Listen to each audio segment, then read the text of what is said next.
Hi there, I'm Scott Brown, the developer for the game Journey for the Crown, and this is my 23rd devlog. So I've got lots of things to show you guys today. It's going to be a relatively longer devlog than usual. I've got 3 new scenes to discuss, and I'm going to start off by bringing you guys up to speed. Basically what I had to do here was create some story that ties the villain and this new continent all together. So what I ended up doing was going back to this library here and just populating some books with some new lore. And there's other areas too that'll educate you and you can learn more about him. And it's completely optional. You don't really have to go to the library and read all the books, but they're there. And I often will add little bits of things in here, and you can just basically click on them at your leisure. Now, some of them might not make sense when you first read them at the starting of the game, but as you progress, perhaps you read something, you didn't quite understand it. Later on, it might make more sense as you start piecing names and characters together. So I really like this part of the game. I'm trying to use this scene more often and make it more valuable for people who actually are paying attention and understand what's happening. The next thing I started working on was the exterior map. So basically, what I've been actually doing is I try to actually map out my scenes before I actually go in and start making them in 3D models and that sort of stuff. I find that I end up making more creative looking scenes that way. So here I am just kind of drawing it out on this map program, which is called Incarnate, if anyone's interested. And I'm just putting some like little cracked appearances in here because I want this land to look, like very barren, very dead looking. There's going to be zero vegetation in here. And I'm just going to shade it a little bit grayer than you would normally see in some of the other map areas that I've drawn out. And just give it this like scary look to it. Now, the next thing I want to do was actually get some concepts for an undead area. So I'm just kind of preparing my mind as I go through the next steps. Now, I'm running around here kind of just taking a look at a scene that I copied from the northern parts, which is there's lots of snow assets and that sort of stuff. And I'm going to retrofit them with new darker textures and make it fit the appearance that I'm after. So I'm just going to play around with different textures and get the actual surface textures properly set. I still want there to be some snow down here because I want it to be very cold looking. So I will be using all those assets. The next thing I want to do is actually contour this map so that you can see very rigid edges. I don't like the terrain systems because when you try to make like cliff edges with the terrain, it does this bleeding of the textures look, and it doesn't look very good. So I end up opting in using actual like very jagged looking rocks, and I kind of blend them together, and it makes it look like a very cool looking terrain.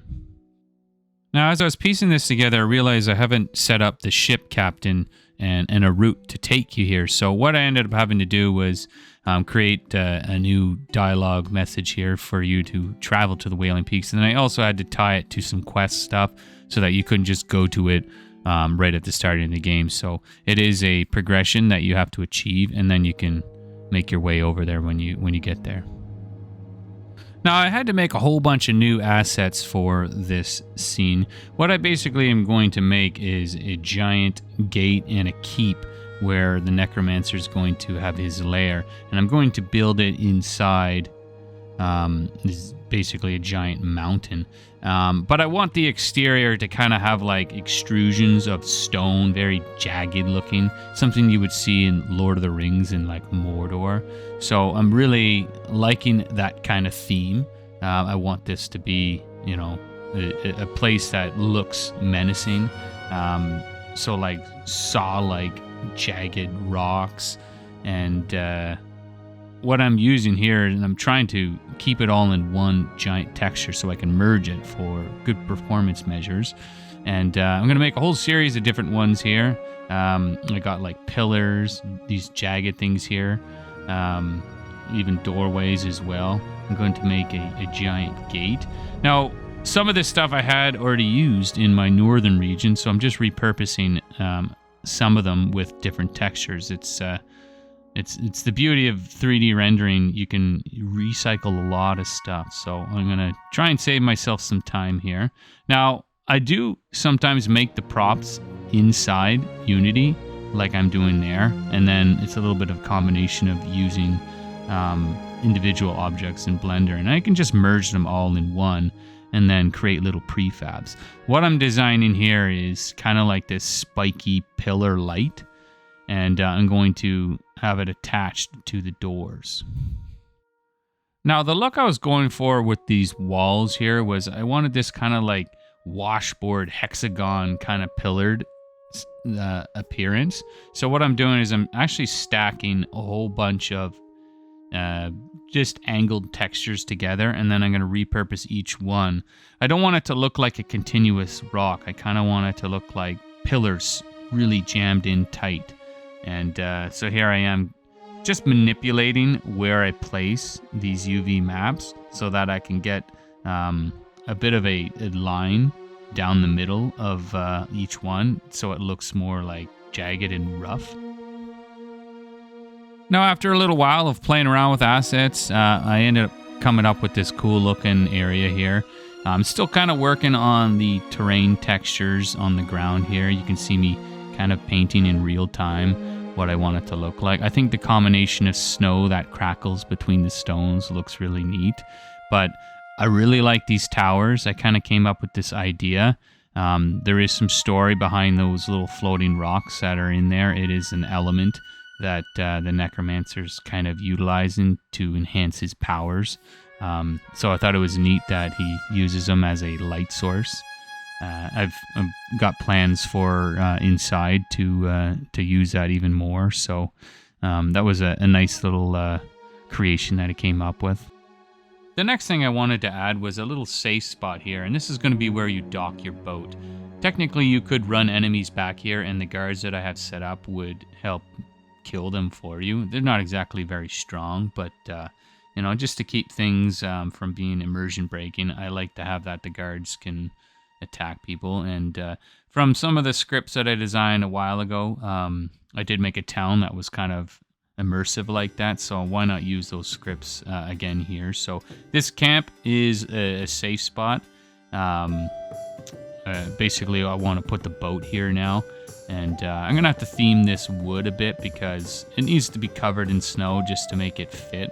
Otherwise it just doesn't look right. So I'm gonna put some really cool shader tricks. It's basically, it turns the wood into a multi-textured object. So technically you see the exact same thing here, but there's another texture that goes right over top of it, and it's actually pulling the terrain below it and what I've drawn on it, and that's why you see me painting over top of it. I'm actually painting on the terrain below the water, and it's being transferred above. Really neat little trick that I've been using quite often for all of my scenes, because it really has a really cool effect.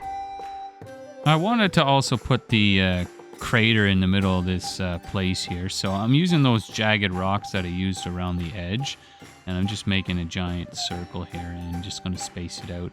I want to have a little bit of an entranceway, so you know, I'll leave a little hole here for that, and basically the rest of it will be kind of blocked up from you getting in.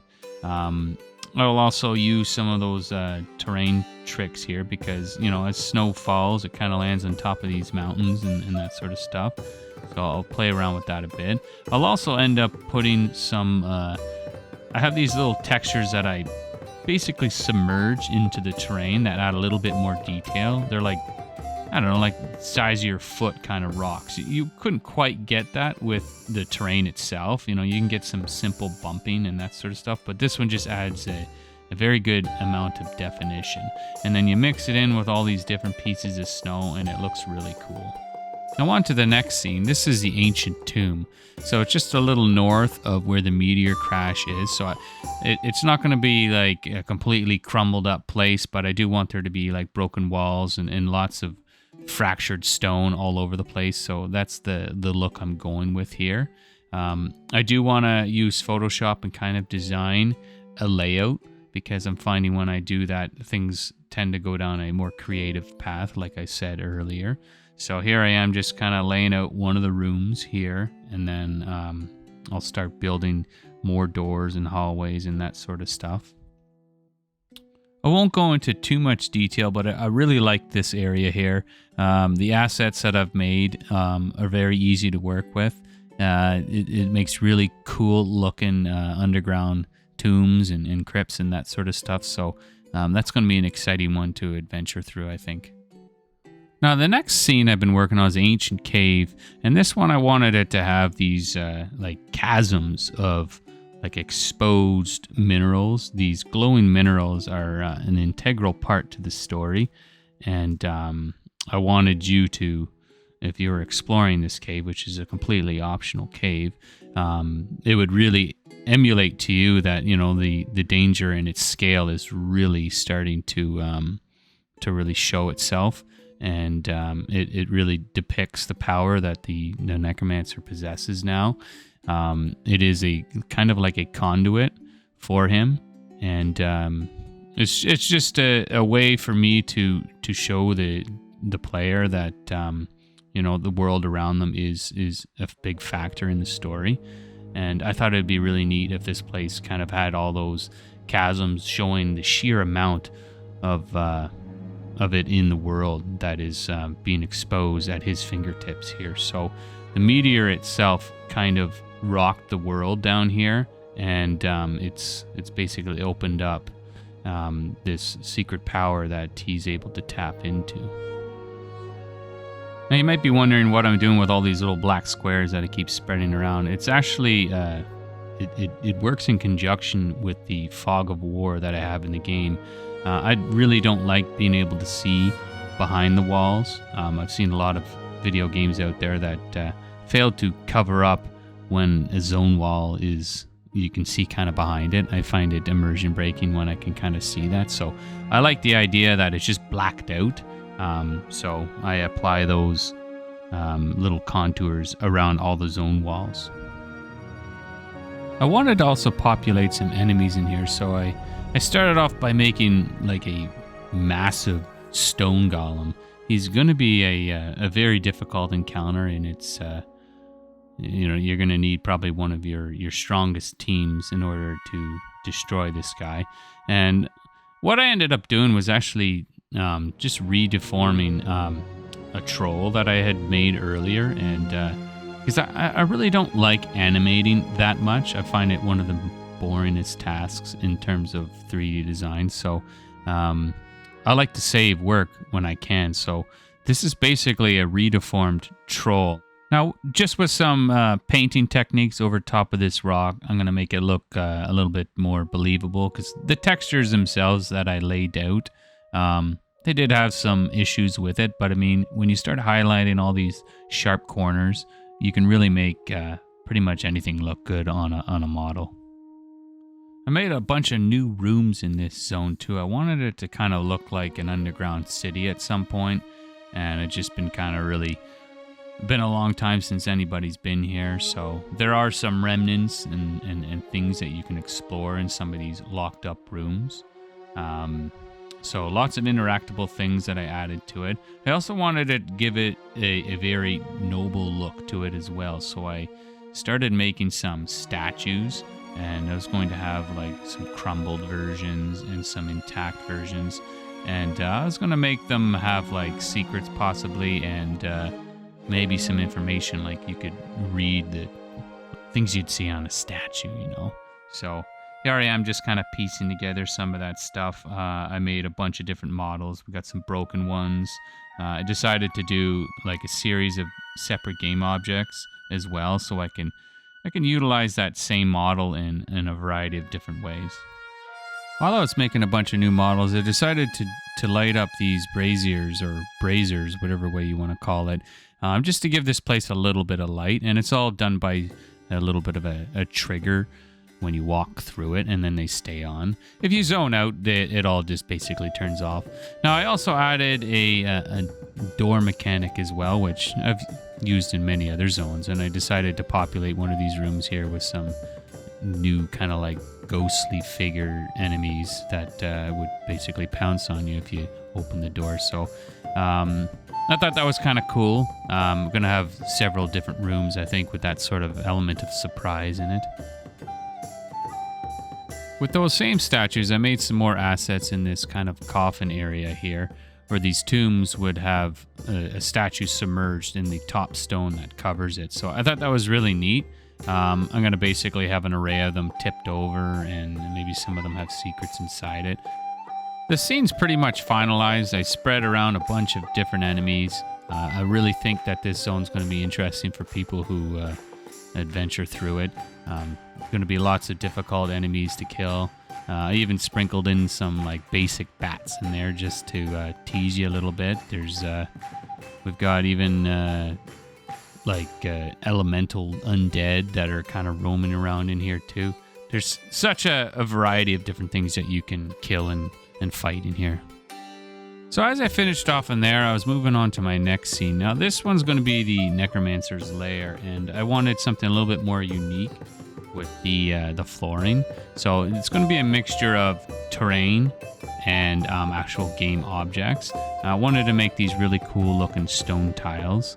So in Blender, I'm kind of making these little tiny grooves for a 4 tile set. And then that way I can kind of snap them together and rotate them like 90 degrees and that sort of thing. But I also wanted to make sure that it fit with the existing walls that I have. So that way when I increment a chunk of wall, the floors will also follow in a nice snappable grid-like fashion. So here I am just making sure that the UV maps look really slick. I want these grooves to have, like a different texture. So that they stand out, while the squares here that I'm contouring out, or cutting out rather, will have a nice piece of stone texture laid out for them. And here's what it looks like so far. This is my first iteration of the interior side of the Necromancer. I'm going to make a bunch of different kinds of rooms there. I'm also going to need doorways, so I came up with this really fancy looking door. I wanted it to have like some sort of spikes on it. So here's one of my doorways. I'm going to have to make a bunch of different sizes and lengths. That way not every room is, this big. I can have different sizes. So I will make a variety of different lengths, different angles with the pillars as well. So lots of work to be put together in here, but it's looking really good. I like the style of it so far. Now, just here's a little sneak peek of a couple rooms that I've pieced together. One here has got some tombs laid out with a kind of a terrace on top of it, so it just gives it a little bit of a unique look to it instead of just seeing tile everywhere. I liked it. This one kind of looks a little bit like a sidewalk edge, but the idea is just to break up the repetition that you see here. I'm not quite finished there yet, but there might be more to be added, but I like the scene so far. It is a work in progress. I think it looks neat. Now, I took a little break from scene design and I actually made some changes to the way stealth works in the game. I was just checking out Pillars of Eternity, and it kind of had this neat idea where you'd see like a timer wheel below them when you were kind of sneaking around. So my guy here is invisible, and there's this like little red wheel that when it fills basically up, the enemy's going to spot me. Originally I had stealth where it was just your stealth, they couldn't see it. I thought it was kind of unfair and a little bit too overpowered. So now there is a timer that's built into the stealth mechanics, and it detects a series of different characters. There's individual wheels for every person that's there. It is a really cool mechanic. I thought it was really neat, and I can also have modifiers in there too. So if you're trying to sneak up on a dragon, that wheel might spin like within like half a second or something like that, depending on what I do in there for modifiers. Now there's also a braking mechanic too, so they might just get lucky, and that's also a modifier too. So by default I just have it set to 0, but for some encounters I might have them have like a 50% chance to get an RNG break on you. So interesting little thing that you have to be careful when you're stealthing. I just don't want you running around like it's super easy. So now there's a little bit more peril involved. Now, while I was doing all that stuff, I also wanted to come up with an enemy pooling function just to save on resources. Like, for instance, if someone ran through an entire zone and like by default, all the enemies are kind of disabled until you like trigger them and then they're enabled. Now, if you were to stealth and run through an entire zone and just not fight anybody, it's actually kind of a performance hit because these enemies have scripts on them and they're a little bit more robust than, you know, some standard stuff you'd write in code. There's a lot more happening. There's animations, there's animators, there's textures, lots of stuff happening. So what I ended up doing was when you leave that zone, they kind of turn on and off.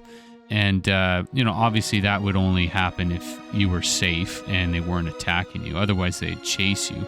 I also added a mechanic where if you chase them really far away, they kind of go back to their original spot and despawn. So I had a lot of changes to do in there. But one thing that I really wanted to do amongst all that was actually have it so people couldn't farm zones by just leaving and coming back and resetting all the bosses and enemies. They're actually on timers now.